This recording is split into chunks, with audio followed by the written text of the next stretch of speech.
del Señor, que disponga nuestro corazón para escuchar su voz. Yo no sé cómo llegas tú en esta mañana, qué situaciones traes del hogar, de la casa, de la familia, del trabajo, las preocupaciones. Entrega eso al Señor en esta mañana y pídele que te hable.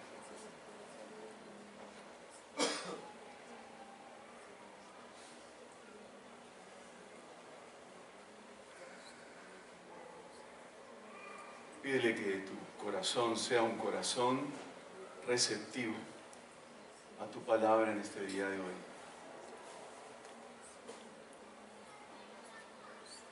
Que su palabra alumbre nuestras vidas en este día. Señor, háblanos. Rodéanos de tu favor en esta mañana. Bendice al pastor Jonathan en su viaje, a su esposa. Bendice a Benjamín. Bendice a estos hermanos que están, algunos con problemas de salud, otros con problemas económicos. Señor, hoy nos recuerdas que necesitamos orar unos por otros y establecernos firmemente en la roca que es Jesucristo, nuestro Señor. Queremos en esta mañana estar arraigados y firmes en las promesas de Jesucristo, nuestro Señor, y caminar por ellas, de la mano de un personaje del Antiguo Testamento como lo fue Sansón. Queremos que expandas nuestro conocimiento hoy, Señor, nuestro interés por estudiar este personaje en estos minutos que tenemos en esta mañana. Te lo pedimos, Padre, en el nombre de Jesús. Amén. Amén. ¿Por qué son recordados los personajes en la historia? Yo voy a mencionar algunas cosas, algunas frases o palabritas que se relacionan con algún personaje. Si yo digo escorpión, quizás las mujeres no, qué pena ser un poco sexista aquí. Escorpión, el futbolista. Ah, muy bien, me tapó la boca Cristina, muy bien. O sea, Guita, ¿qué hizo? Me acabas de tapar la boca, Cristina, te felicito. Pensé que eran los varones y los varones callados, ¿no? Es el movimiento que hizo en Wembley con la jugada del escorpión con las paticas para atrás. ¿Alguien ha hecho esa jugada? Algunos ni lo intenté. Por favor, no lo intentes. El país vive unas largas vacaciones morales. Aquí algún politólogo en esta mañana, si no sé yo. A ver, politólogo. A ver, ¿quién dijo eso? El país vive unas largas vacaciones morales. ¿Willy Colón? No, ese es... No. Bueno, esto fue de Luis Carlos Galán. Lo dijo antes de que le mataran. Si me hubieran dado 2 minutos más. Si hubiese como buscado ahí en Google, en el buscador ahí. Esto está más fácil. Un elefante en la sala. ¿Con qué asociamos? San Pedro. San Pedro. Hoy Cristina está muy fila hoy. Muy bien. Esta está muy fácil también. Perder es ganar un poquito. Maturana. Esta sin ofender, pero esto lo dijo un presidente. Las 35 horas del día. Qué pena con algunos aquí, hermanos. Tengo muchas de Uruguay, pero bueno, dejé quieto a los uruguayos por esta vez. Le gustaban las filisteas. Sansón. Ese es el personaje que vamos a estudiar en esta mañana. Siempre recordamos de los personajes algo que es a veces un estereotipo, o es una frase famosa, o es una metida de pata, o es algo que pasó. Y en el caso de Sansón, quienes aquí hemos estudiado este personaje. Parece que es un personaje que nos repele y nos denuncia a la vez a los varones que en algún momento de nuestra vida nos gustaban las filisteas y nos gustaban y nos embelezábamos con las filisteas, y este personaje nos da duro a veces cuando lo estudiamos en profundidad. A veces los personajes que en la Biblia parecen antihéroes son los personajes que más lecciones nos dejan. Y creo que eso captó el escritor de Jueces, que es donde está escrito la historia de Sansón. Imagínate, del capítulo 13 al 16 se relata la historia de Sansón con lujo de detalles. Con lujo de detalles. A veces hasta demasiado explícito. A veces hasta demasiado evidente en la historia, y con lujos con una precisión que nos pone incómodos. La violencia increíble que desarrolló este personaje y que vivió en el último capítulo de su historia, que es en el capítulo 16. Entonces vamos a leer el capítulo 16.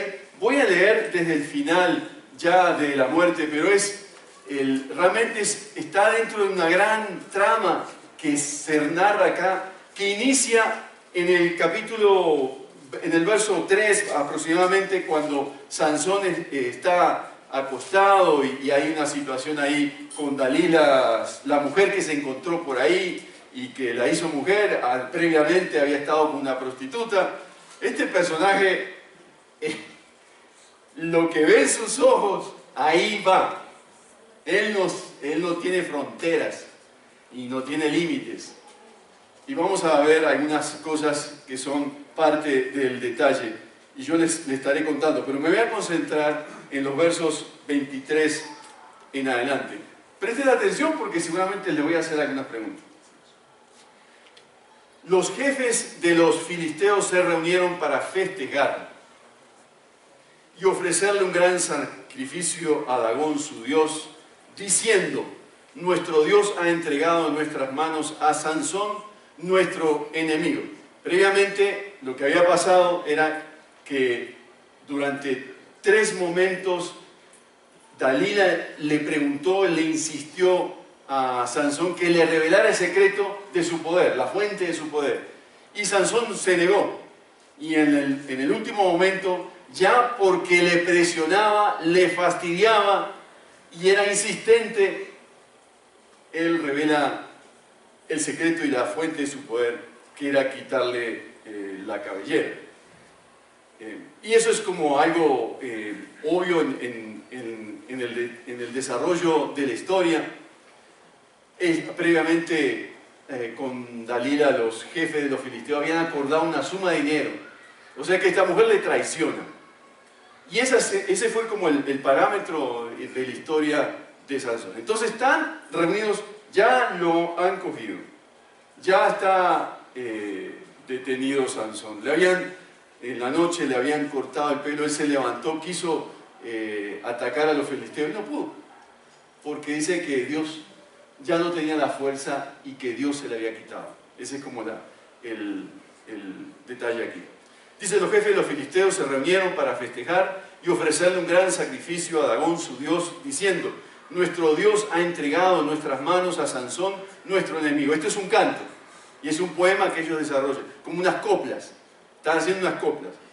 Cuando el pueblo lo vio, todos alabaron a su dios, a Dagón, diciendo: nuestro Dios ha entregado en nuestras manos a nuestro enemigo, al que asolaba nuestra tierra y multiplicaba nuestras víctimas. Era una plaga Sansón para los filisteos. Cuando ya estaban muy alegres, gritaron: saquen a Sansón para que nos divierta.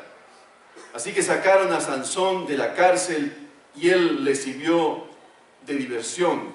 Cuando lo pusieron de pie entre las columnas, él ya no tenía ojos, ya le habían vaciado los ojos, las cavidades, no podía ver. Sansón le dijo al muchacho que lo llevaba de la mano, ponme donde pueda tocar, palpar las columnas que sostienen al templo para que me pueda apoyar en ellas.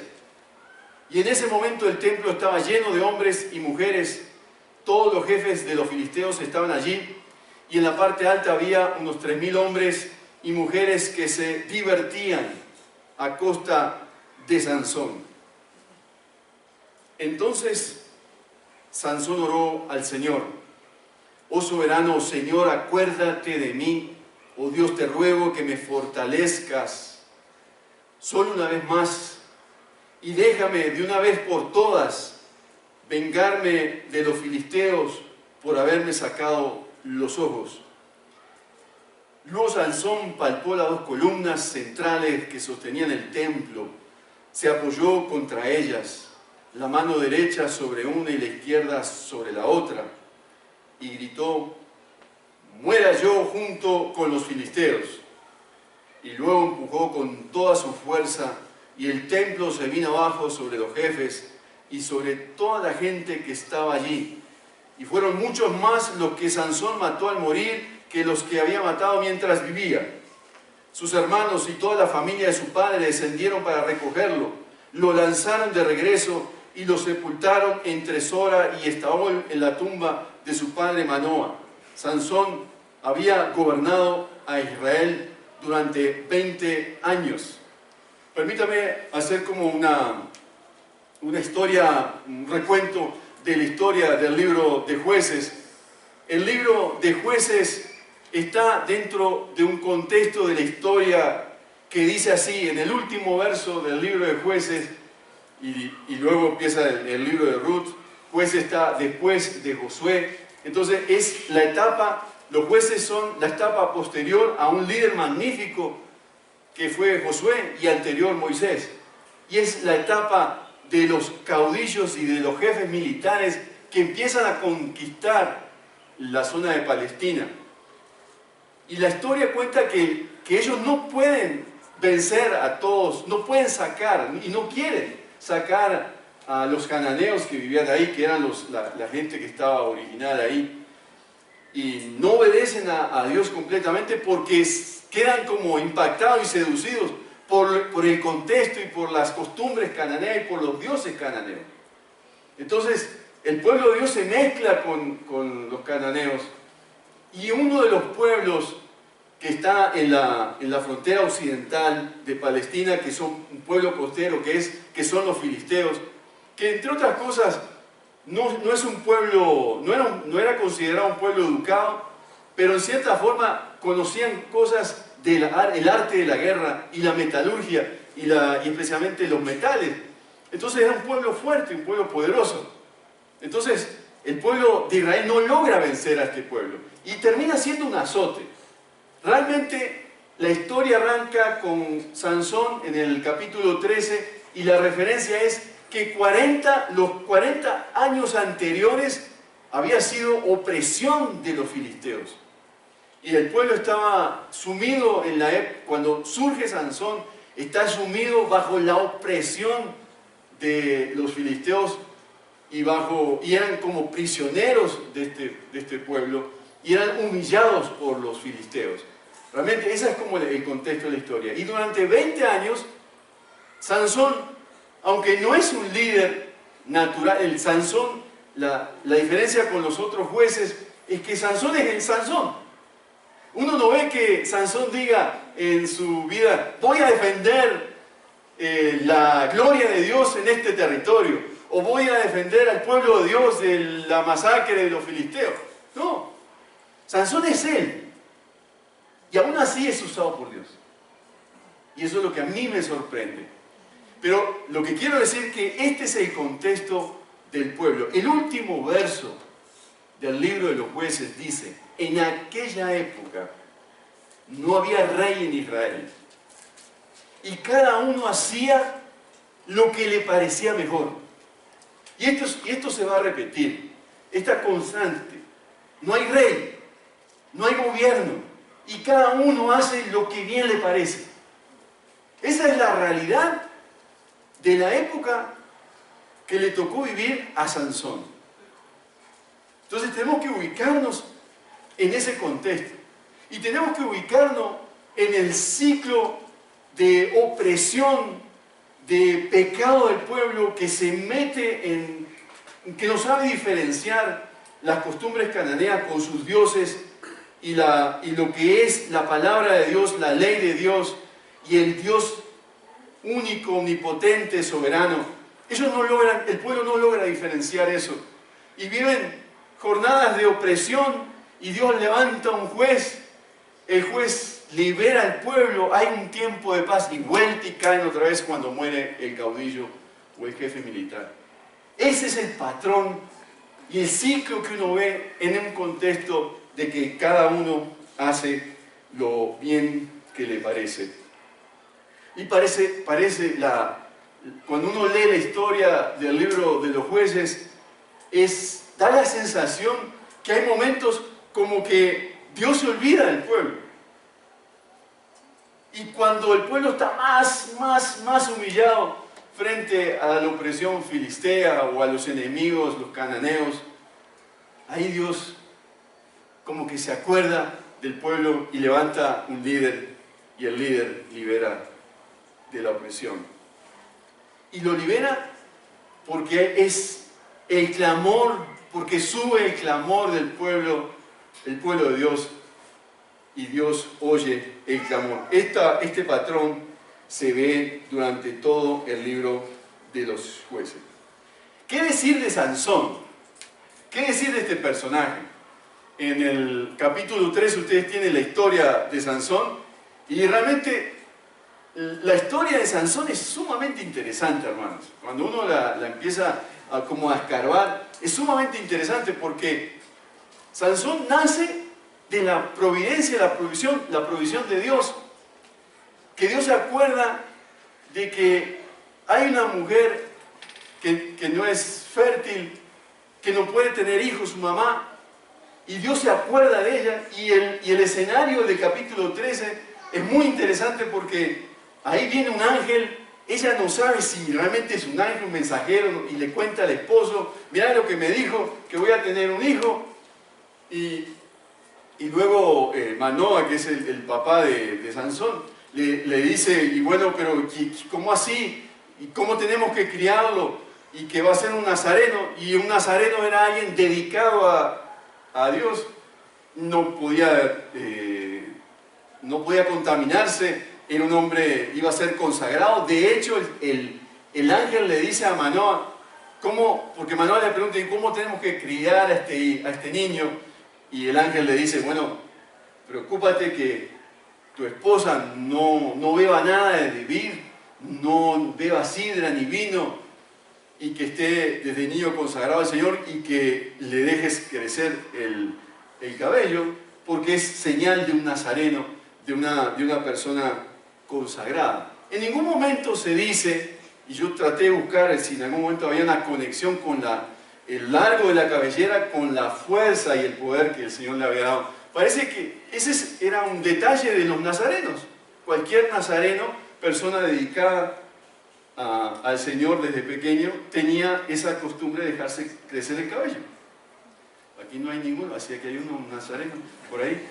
No significa que sea una persona, no significa, algunos ya, lo digo por envidia, hermano, porque en mi caso ya no puedo ser ni que me ponga una peluca, pero no puedo ser nazareno.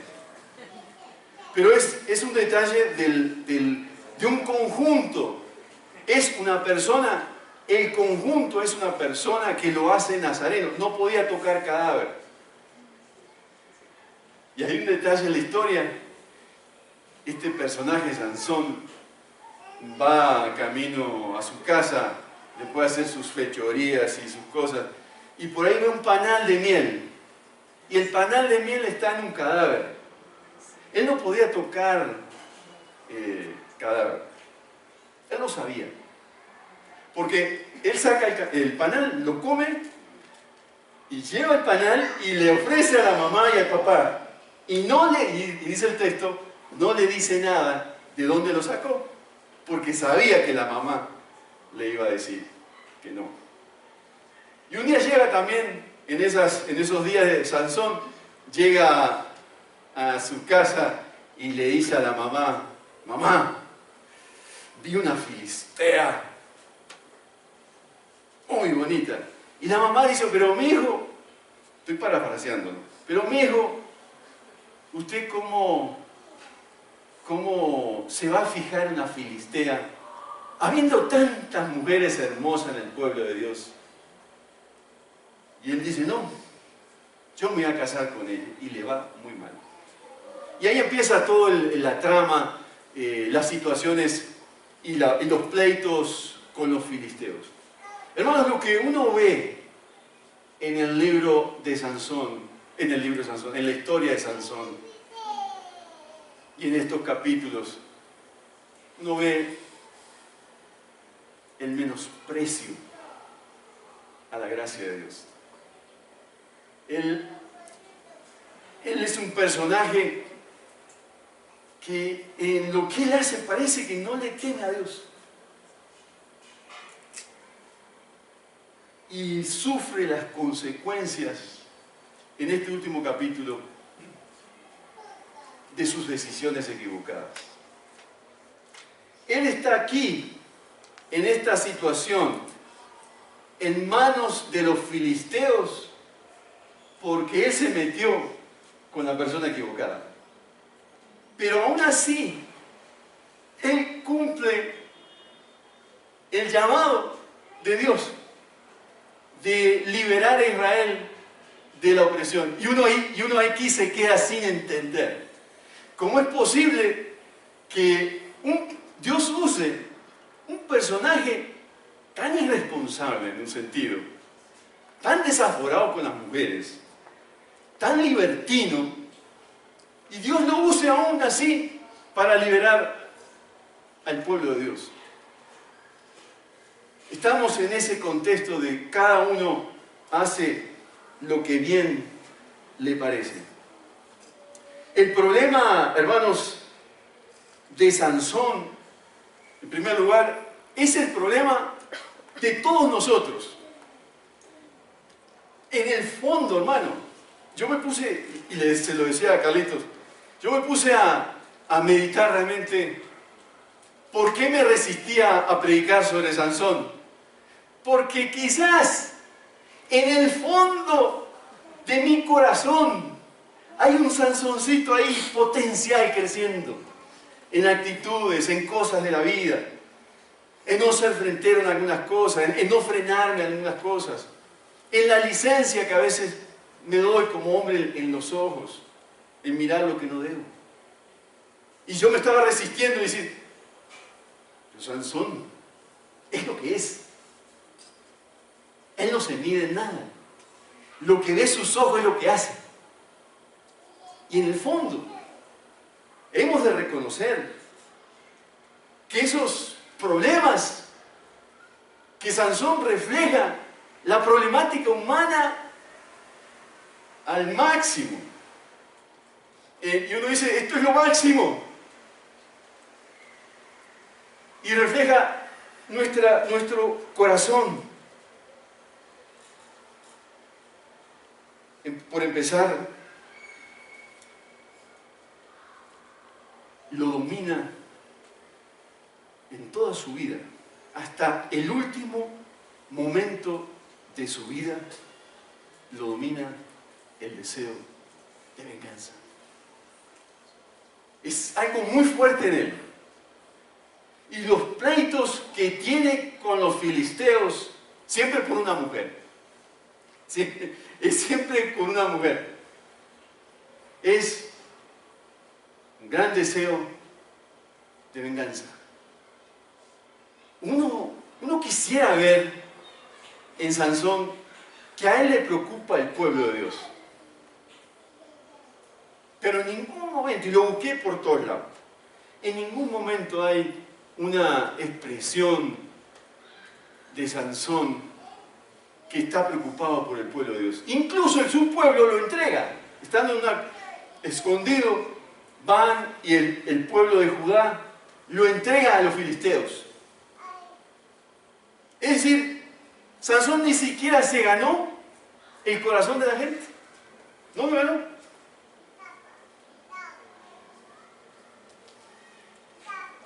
En fin, él es como es y es usado en esa crudeza de su personalidad, de lo grotesco que es.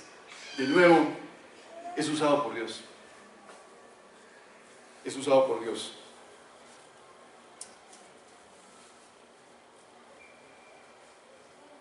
En todo este capítulo 16, la gran pregunta de la gente es: ¿dónde radica la fuerza y el poder de Sansón?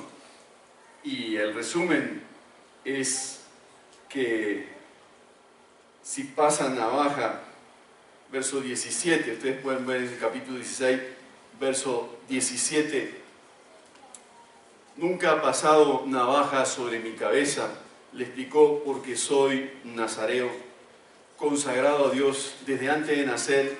Si me afeitara la cabeza, perdería mi fuerza y llegaría a ser tan débil como cualquier otro hombre. Honestamente, yo no sé de dónde saca Sansón eso, pero él cree eso. Y de hecho, por los hechos, nos damos cuenta que algo así pasa. Sansón no logra conectar que en realidad su poder no es de él. Su poder viene de Dios. No es porque si tiene pelo o no tiene pelos, aunque el texto nos da a entrever que hay algo de eso. Es porque Dios le da el poder. No es por su competencia, no es porque le creció el pelo. Y a veces nosotros, hermanos, en nuestra historia de vida, creemos que por lo que hacemos y por las competencias que tenemos y por nuestros estudios, ahí está el poder.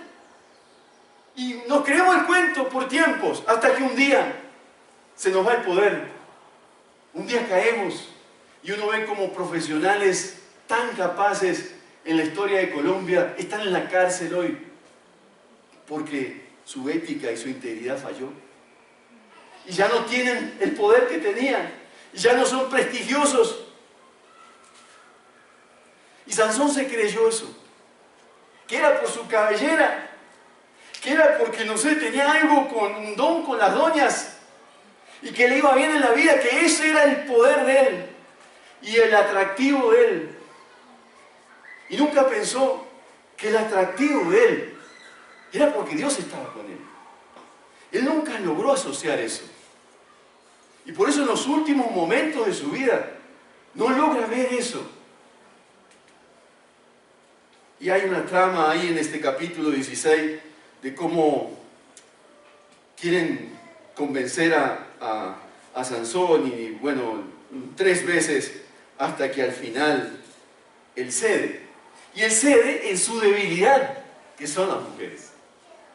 Note que él cae y su quebranto es en su debilidad, no en su fortaleza. Porque él cede a la presión de su mujer, de Dalila. Dice, cuando Dalila, el verso 18, se dio cuenta de que esta vez le había confiado todo, mandó llamar a los jefes de Filisteo y le dijo: vuelvan otra vez, que él me lo ha confiado todo. Entonces los gobernantes de los filisteos regresaron a ella con la plata que le habían ofrecido.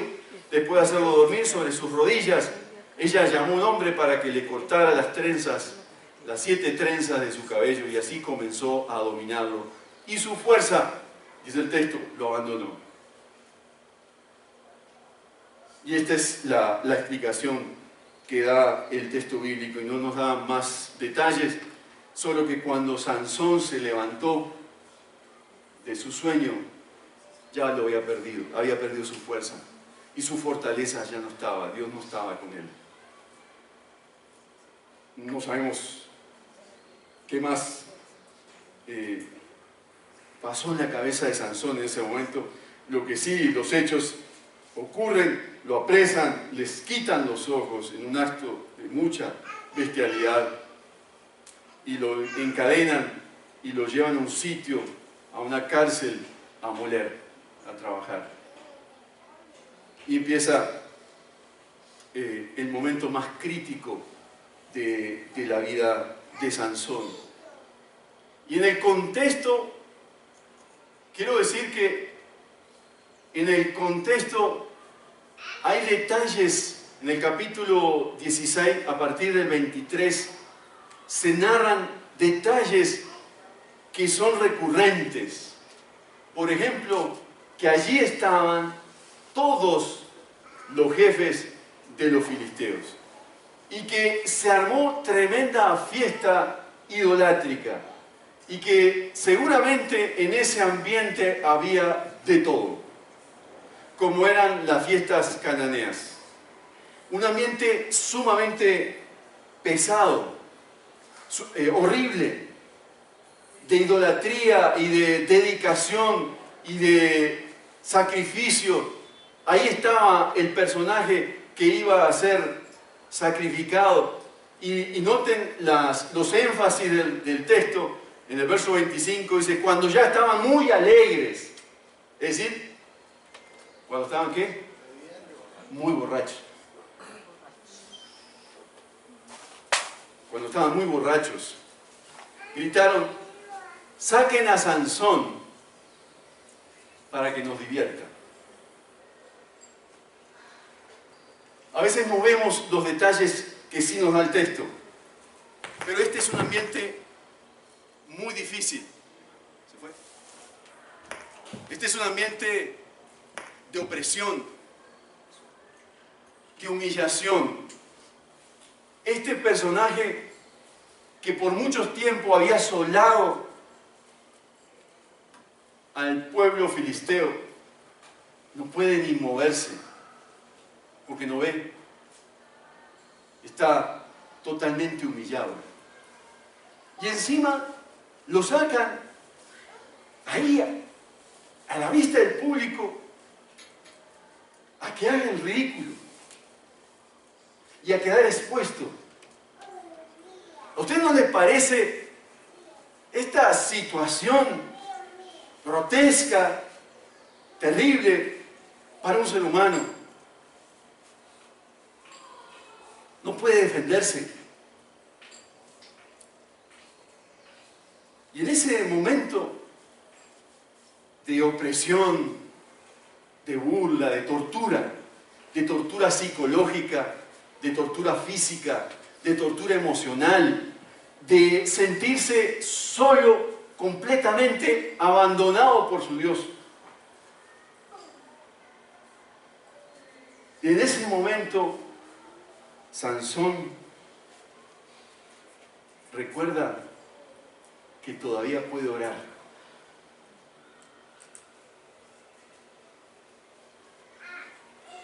En ese momento de opresión, de tortura, de quebranto, Sansón recuerda que tiene un Dios y que puede orar. Y su oración es, luego que se ubicó, y el texto dice, está lleno de hombres y mujeres, y dice en la parte alta hay 3.000 personas. Había mucha gente. ¿Se imaginan? Solo en la parte alta había 3.000 personas gritándole, humillándolo. Un escenario terrible. A uno le molesta que en el carro uno se le cruce un carro y uno se molesta con él. Imagínate tú que 3.000 personas, hombres, mujeres, que jefes filisteos te estén abofeteando, escupiendo, torturándote, riéndose, haciendo, y lo ponían a bailar, porque eso dice el texto, lo ponían a bailar. Y en ese momento, él oraba. Y su oración es, oh soberano Señor,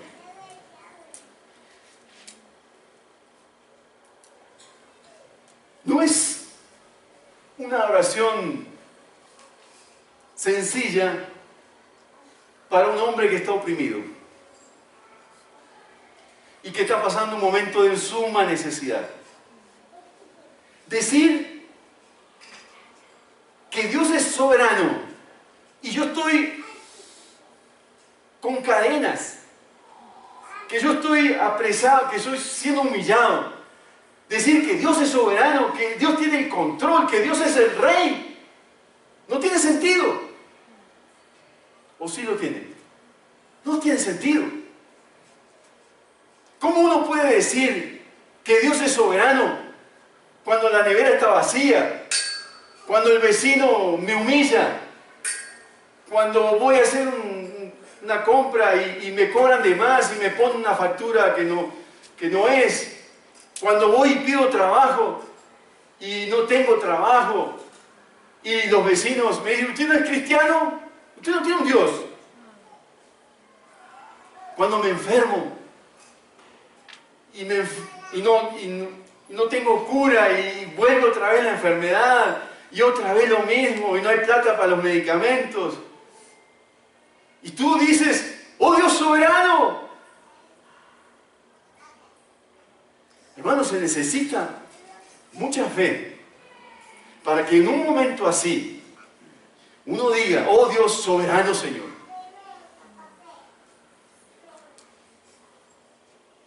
Necesita mucha fe para que en una experiencia de dolor, de quebranto, de sufrimiento, tú digas, ¡oh Dios soberano! Porque está diciendo que Dios está por encima de esa situación, que Dios está por encima de los filisteos, que Dios está por encima de las naciones, que Dios lo gobierna todo, que Él es el Señor.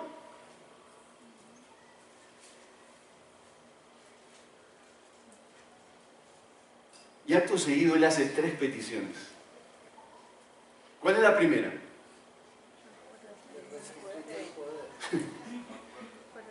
No. Acuérdate de mí. Muy bien, Cristina. Estás con oído atento hoy, Cristina. Muy bien. Acuérdate de mí. ¿Por qué crees que está diciendo eso?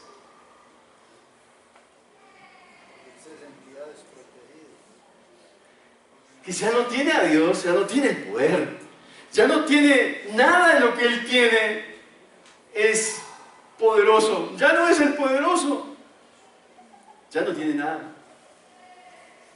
Por eso en ese momento dice, acuérdate de mí. Segundo, ¿qué es? Devuélveme, fortaléceme. Y tercero, es Sansón. Véngame mis ojos. Es curioso, y lo descubrí ahorita en la mañana, no lo había escrito. Vengar los ojos era muy fuerte para él, porque él pecó por sus ojos y perdió los ojos. Es decir, donde él era más fuerte, era en lo que él quería, ¿no? Donde miraba, él ponía la presa y él se tiraba ahí. Así era Sansón. Pues claro que él va a pedir que le vengan los ojos, porque fue donde fue humillado. Pero además es su humanidad. En cierto sentido, es una oración egoísta. Él no está diciendo, Señor, mira esta situación de este pueblo idólatra, esta idolatría aquí. Aquí no está tu gloria, Señor. Y por eso, ayúdame, Señor. No. Él está diciendo, Él es Sansón. Él es honesto. Señor, donde me dieron más duro, venga a mis ojos. Véngame. Sé mi vengador y ayúdame, Señor. Después se inmola. Es incomprensible. Y lo más incomprensible, hermanos, es el silencio de Dios. ¿Qué dijo Dios? Nada. Sin embargo, vemos el poder de Dios a favor de este personaje. Y noten cómo termina. Sin gracia. Parece que la vida es un completo sin sentido. Porque Él libera, y si uno lo ve por el lado de la victoria, es el triunfo más increíble de Sansón. En su vida había matado tanta gente, tanto filisteo como ese día. Ese día Israel fue vengado. Y a Israel se le quitó la opresión. Pero Sansón terminó muerto. Y el detalle del texto es que ninguna mujer lo va a buscar, lo reclaman. Solo la familia de su papá, su mamá, la gente, los parientes. No hay ninguna mujer que lo vaya a buscar y lo vaya a llorar. Es decir, que Sansón termina ahí. Es decir, ni siquiera hay hijos que puedan seguir su legado. No hay continuidad, no hay futuro, no hay nada. Y uno dice, ¿cómo es posible dedicar mi vida y terminar así? Sansón tuvo ese día el marcador del hombre exitoso, pero murió. Y el texto nos dice, terminando ya, que Sansón había gobernado a Israel durante 20 años. Y uno dice, oye narrador, ¿no te parece un poquito exagerado que Sansón gobernó por 20 años? Sansón gobernó a la manera de Sansón. Y lo hizo. Y el texto registra ese detalle en la historia. A mí me da la sensación cuando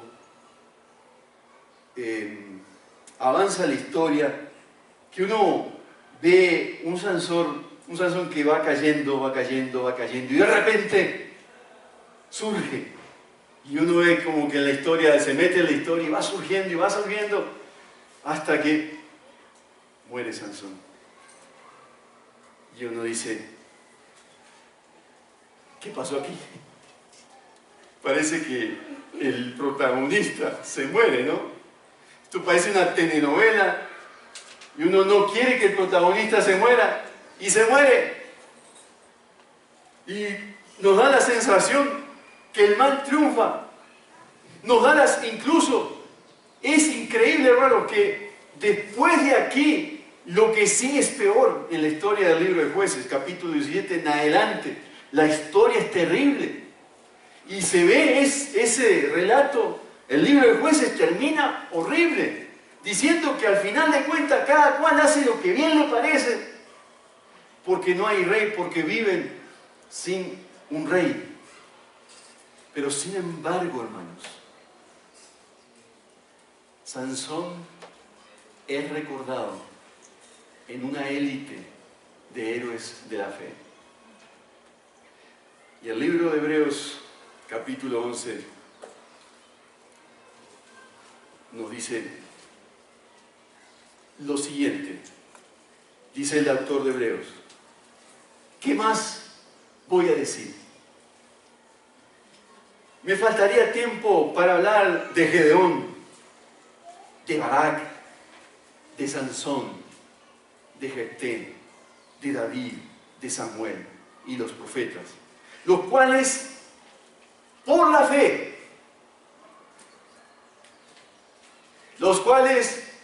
fe, conquistaron reinos, hicieron justicia y alcanzaron lo prometido, cerraron bocas de leones, apagaron la furia de las llamas y escaparon del filo de la espada. Sacaron fuerzas de flaqueza.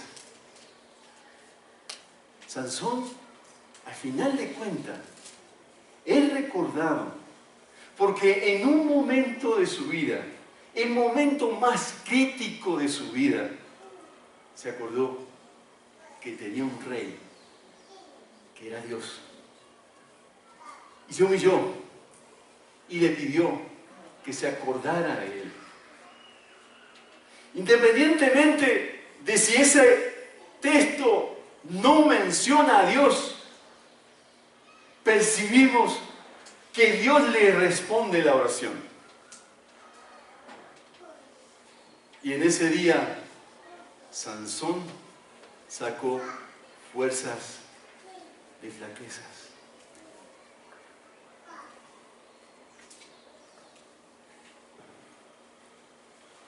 Dijo San Agustín,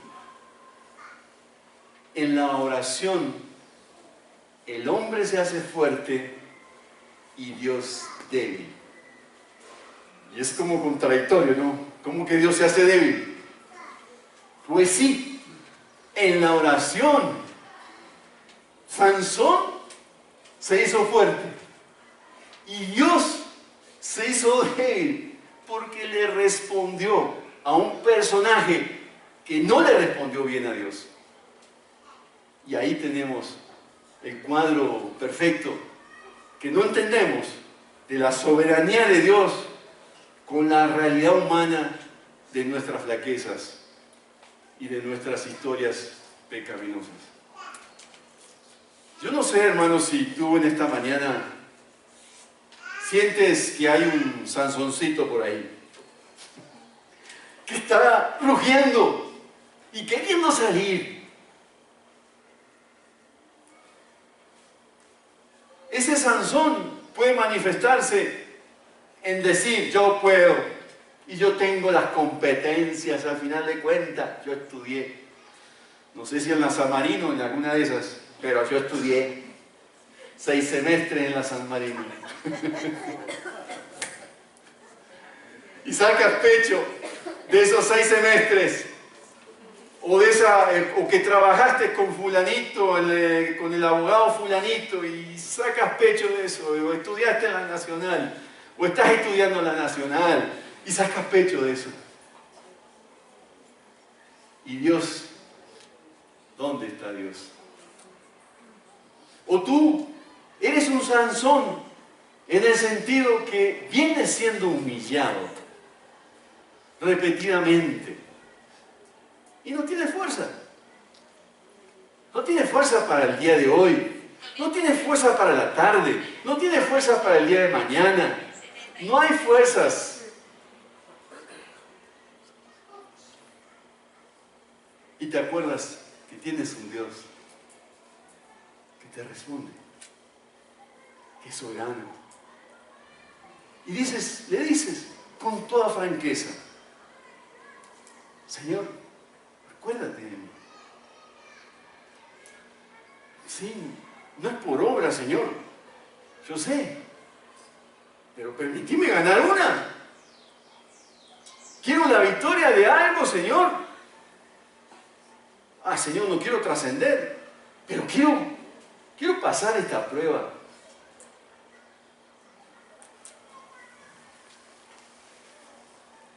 Y triunfar. Para tu gloria. Para que tú seas reconocido. Para que en el lugar donde vivo, la gente se pregunte, ¿y este qué con este? Hay algo superior en este personaje. Yo no sé dónde estás. Si estás en el lado de la fortaleza, ten cuidado. Porque el que se sube, Dios lo baja. Si estás acá, busca al Señor. Para que el Señor saque fortalezas de debilidades y te haga fuerte. En ambas situaciones necesitamos del Dios soberano, que interviene con poder en nuestra vida y nos lleva derechito a la cruz. Porque en la cruz, el débil, el que fue quebrantado y humillado, se hizo fuerte y resucitó y nos da el poder para vencer. Hermanos, ¿qué tal si nos ponemos de pie y tenemos un momento de oración? ¿Qué tal si nos humillamos delante del Señor? Algunos de ustedes, si pueden arrodillarse y pedir al Señor que le dé fortaleza en esta mañana. Venimos delante de ti, Señor, humillados y pidiéndote, Padre, que vengas a nuestra vida.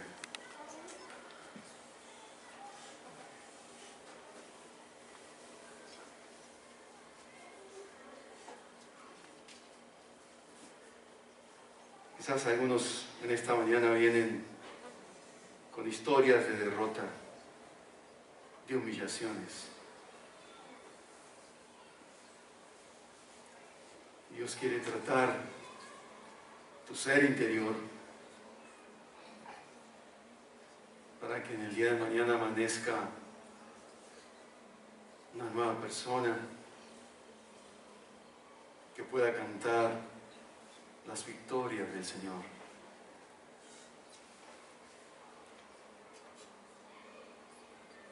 Confiesa aquello que hoy está mal en tu vida y pídele al Señor que te renueve.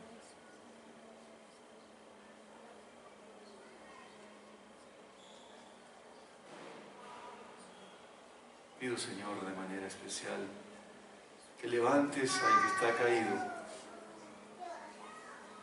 Los hombres luchamos, Señor, con mirar lo que no debemos. Yo pido, Señor, en esta mañana por los hombres aquí, para que le des una nueva visión de la vida y un encargo nuevo, que cuide los ojos, cuida nuestros ojos, Señor, y ayúdanos a vencer las tentaciones. Pido por las damas, por aquellas que están luchando en este día con situaciones de quebranto de salud, con la economía inestable, Señor, con frustraciones. Que vengas a dar un vuelco en sus vidas, Señor, y traiga salud y un nuevo tiempo de regocijo delante de ti. Pido, Señor, que venga tu Espíritu Santo a nuestras vidas y des un soplo nuevo y diferente a esta congregación, Señor. Que venga la alegría del Espíritu de Dios en medio de esta situación que estamos viviendo como país. En medio del quebranto que vivimos, Señor, con naciones extranjeras, con situaciones difíciles que viven los pueblos, no solo nuestra amada Venezuela, sino otras naciones, Señor, que también están viviendo situaciones terribles. Ayúdanos a vivir, Señor, en este tiempo, reconociendo que tú eres nuestro Dios.